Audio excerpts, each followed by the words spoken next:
Ihr wollt wissen, wo man den Stachelwerfer ganz früh zum Spiel bekommen kann? Dann bleibt's dran. In dem Video werde ich euch das erklären. Das ist meine Chance. Zu Beginn vorweg, ihr müsst im Spiel mindestens so weit sein, um die Hauptmission an dem Rande des Abgrunds abgeschlossen zu haben, denn dann wird die Nebenquest getriggert, wo man den Speerwerfer bekommen kann. Die Nebenquest befindet sich in Kettenkratz. Ihr geht einfach hin und startet die Nebenquest. Tut mir leid, ich bin sofort bei dir.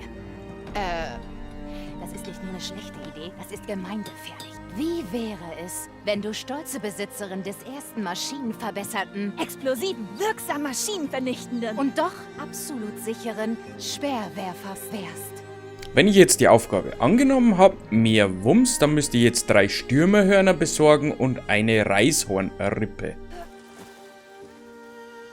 Für die Stürmerhörner sucht euch einfach ein Gebiet mit Stürmern und schleicht euch ein wenig an und schießt dann auf die Hörner. Wenn ihr die nicht abschießt und der Stürmer wird erledigt, sind sie zerstört.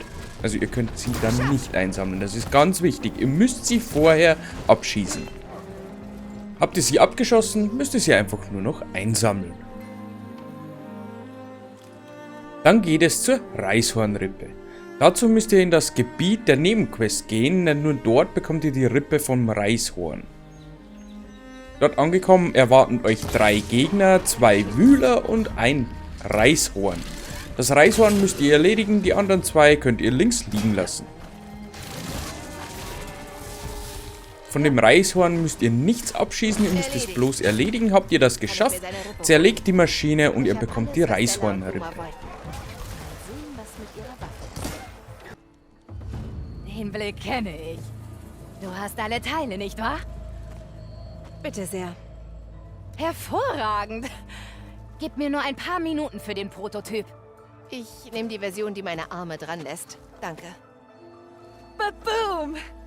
Ha, ich wusste, dass du es schaffst. Habt ihr die Mission abgeschlossen und die Materialien abgegeben, bekommt ihr nun den Speerwerfer und ihr habt den Prototyp Speerwerfer jetzt in eurem Inventar und könnt ihn nutzen.